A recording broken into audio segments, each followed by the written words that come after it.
It's scary season once again, which means it's time for the Dandy Spook Shack Halloween Special. This year, we're haunting the spirit store to see what's new. We'll also have a look at the new MUPPETIZED Monster Cereals with one very conspicuous absence, and I will share my favorite fright flicks of 2025 along with what's hot on the horizon for 2026. But for now, it's Halloween 2025, and it's alive! It's alive! Come, let's step into the Spook Shack.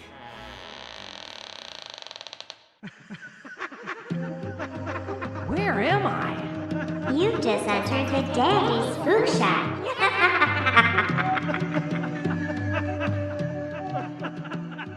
Hello and welcome to the Dandy Spook Shack Annual Halloween Special 2025 edition. I'm your ghost, Necro Neil Dandy, and in this season's spooktacular, we'll be visiting the spirit store to see what's new this ghoul year.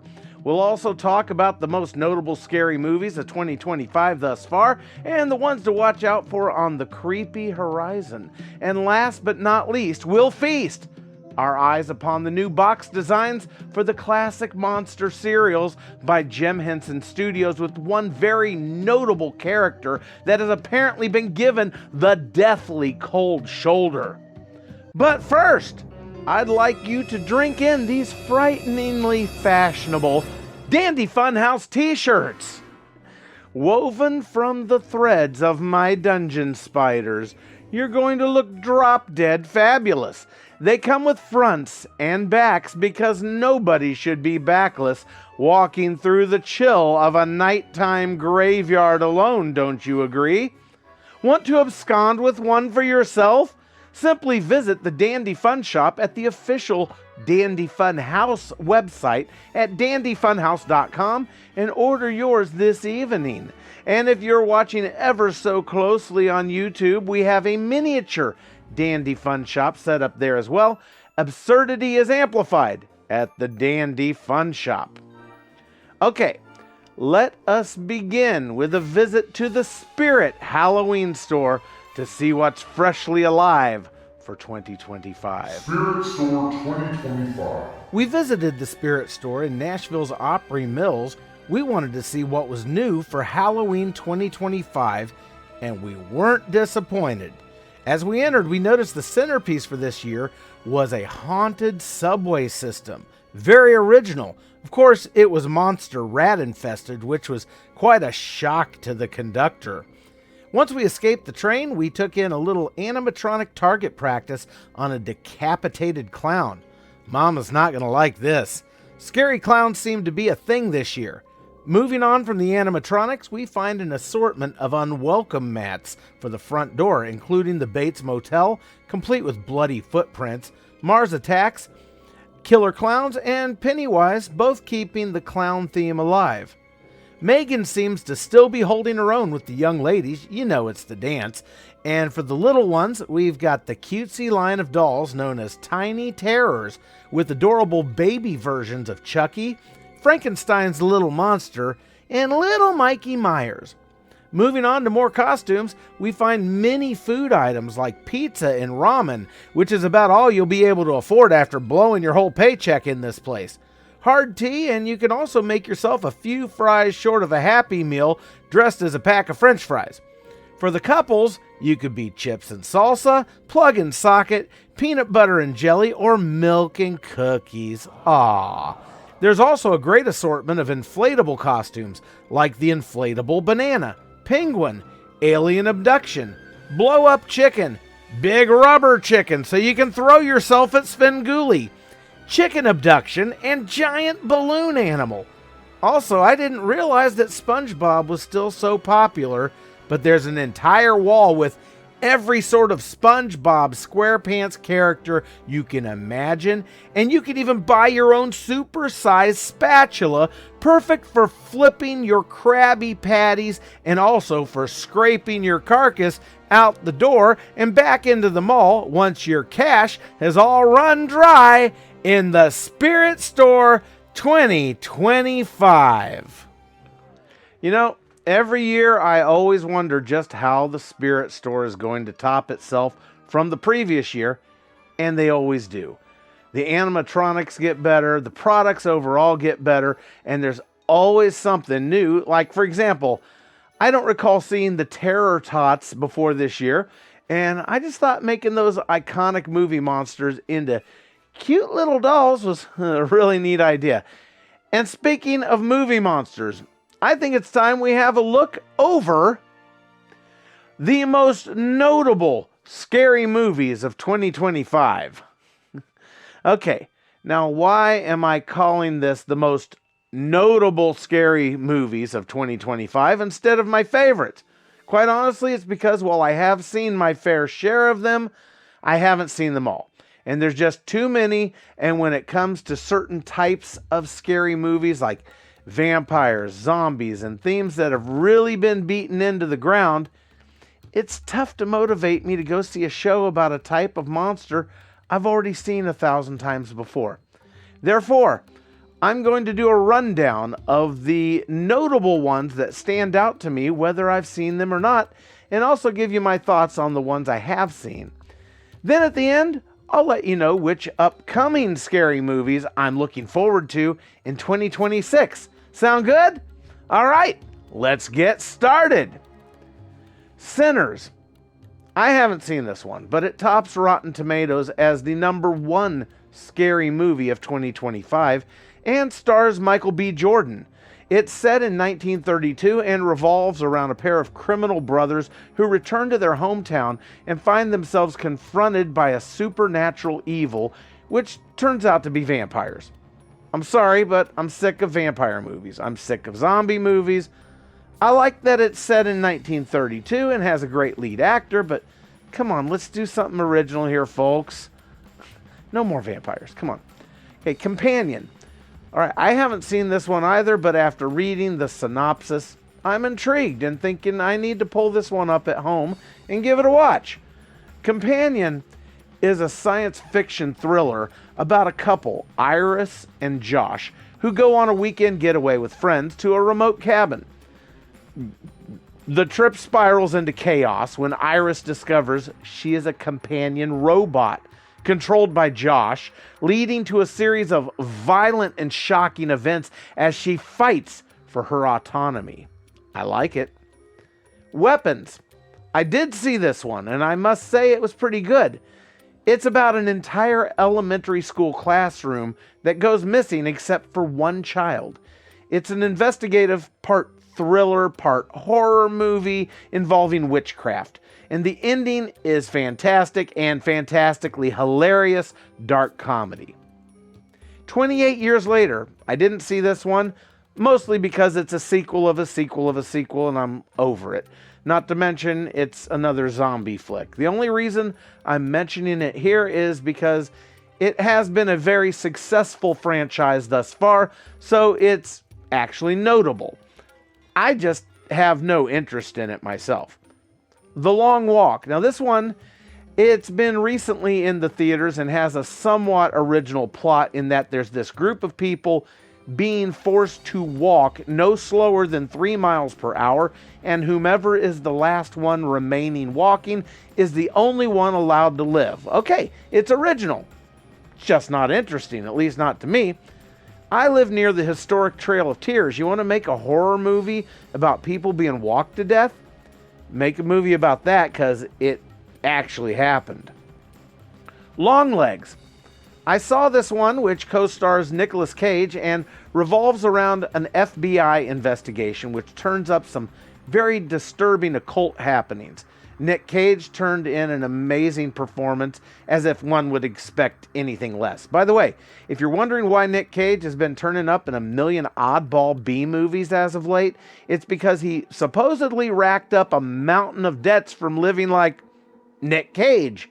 And he decided that instead of declaring bankruptcy, that he'd pull himself out of the red by taking on every weird role he's offered until he gets his finances back in the black. I, for one, hope he never gets his finances back because I'm really enjoying all these whacked out mini productions he keeps popping up in. A Quiet Place, Day 1. I saw this one and thought it was great.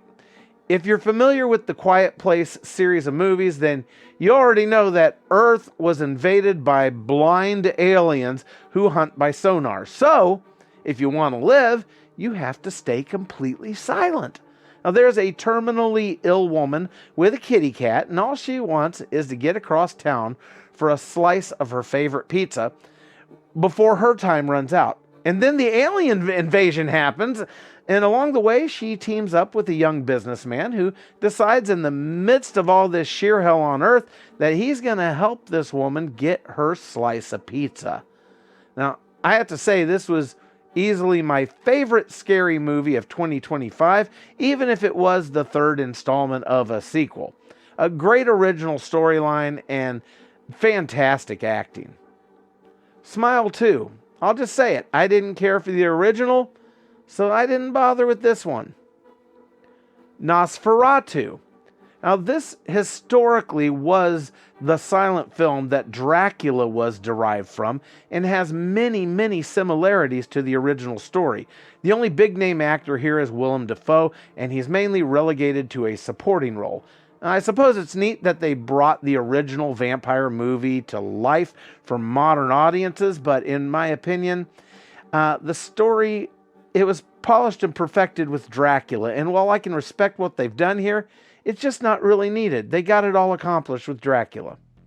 And speaking of vampires, again, Abigail, a little kid vampire who likes to toy with her victims. Once again, I'm sick of vampire movies, so I didn't subject myself to this.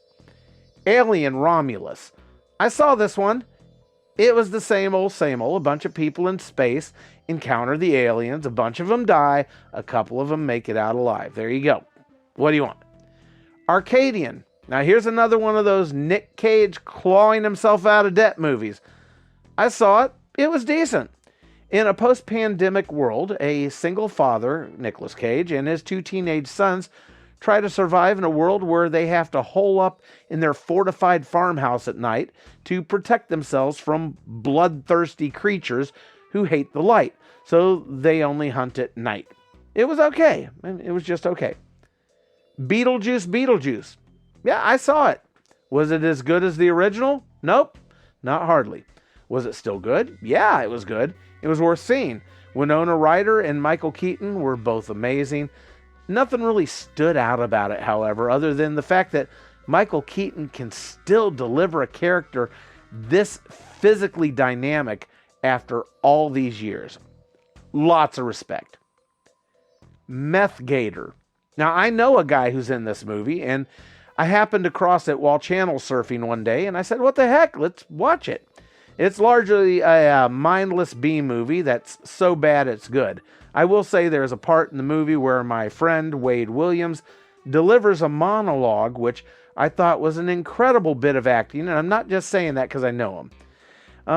And it's really the only bit of acting in this movie at all. It's a fun, campy, bloody escape. If you like Cocaine Bear, you'll like Meth Gator. I'm still waiting for Crocodile. Megan 2.0. Now, I really like the premise of Megan, and I saw the first movie, but I didn't see this one. I've caught a few clips online, however. My feeling is that they accomplished what they needed to in the first movie, and bringing her back as the hero instead of the villain this time was a misstep. And the clips I have seen have only bolstered that opinion that I hold. And then you've got a smattering of movies which have taken classic characters who've aged out of their copyright protections and have been gloriously turned into scary send-ups. Now, some examples would be Peter Pan's Neverland Nightmare, Screamboat, which is a horror send-up of Steamboat Willie, which is where Mickey Mouse made his debut to the world. And last but not least, we have Popeye the Slayer Man, which is one I had in my list of upcoming must-sees from last year. Well, I saw it, and while it is quite gory, I thought it was overall pretty decent. Popeye has holed himself up for decades in an abandoned warehouse by the docks, living on tainted spinach, which has made him homicidically crazy. Basically, anyone who dares to enter the warehouse he lives in gets their head crushed by Popeye's bare hands and oversized forearms. Now, in a nice twist, towards the end of the movie, he and Olive Oil's daughter comes along and tries to rescue Popeye from his addiction to glowing spinach, but ultimately fails, and Popeye continues on as a murderous maniac with hopefully many sequels to come. There are also 2 other Popeye horror releases this past year. Popeye's Revenge, which I attempted to watch on TV, but it was so bad I turned it off about a quarter of the way in. And then there's Shiver Me Timbers, which I've only seen the trailer for, and it appears to be the most awful one of the 3, so I didn't go any further. And that mummy wraps up the scary movie rundown of 2025. But what am I looking forward to in 2026? I'll tell you what. The Bride, coming in March of 2026. Now this is the one to watch for, with Jake Gyllenhaal, Christian Bale, Maggie Gyllenhaal, Penelope Cruz, Annette Bening, Jeannie Berlin, Julianne Hough, Peter Sarsgaard, and more. It's an all-star modern interpretation of The Bride of Frankenstein, and the trailer is blowing my mind. I can't wait. Evil Dead Burn, July 2026. Okay, I'm a sucker for the Evil Dead movies, even without Bruce Campbell. But of course, they'd be better with him. It goes without saying. I'm looking forward to this. And that's our Dandy Spook Shack Scary Movie Rundown for Halloween 2025. But we've got just one more item to get to before we close the coffin lid on this year's Halloween special. And that would be the very special treatment the classic monster cereals have gotten this year from Jim Henson Studios. That's right, they've Muppetized Count Chocula, Frankenberry, Boo Berry, Yummy Mummy, and Fruit Brute. And the characters look great. They did a fantastic job, but I have a skeleton bone to pick with General Mills. They left out their newest monster, coolest monster, and while I'm not a particularly social warrior type of ghoul, it's notable that the character they left out is the first and only female monster they've ever introduced. Basically, what I'm trying to say is, where the heck is Carmella Creeper? Did General Mills actually discontinue her? Carmella was amazing. Was it because her cereal wasn't popular? Now, granted, caramel apple flavored cereal isn't exactly the most appealing flavor in the world, but let's be honest here, with the exception of Count Chocula, all the monster cereals taste like cubes of sugar-coated styrofoam. I'm sorry, they just do. Nobody buys these for the cereal. The only reason people buy them is for the monster characters on the box. And Carmella Creeper was an amazing new monster, and I'm upset that she wasn't given her due. And I'd like to know what you think about the notable exclusion of Carmella Creeper from this year's monster cereal lineup. Please let me know in the comments of whatever platform you might be devouring this special Halloween 2025 edition of the Dandy Spook Shack, or just drop a line through the Dandy Funhouse website at dandyfunhouse.com, where you'll also find our Dandy Fun Shop along with the patronage page should you wish to support future productions. Supporters get access to exclusive bonus features not available to the general public, and super supporters get all that same stuff. Plus, I'll mail you something ghoulish from right here at the Dandy Spook Shack if you provide your mailing address. Maybe a ball of fluff from Carlamity the Dogzaster.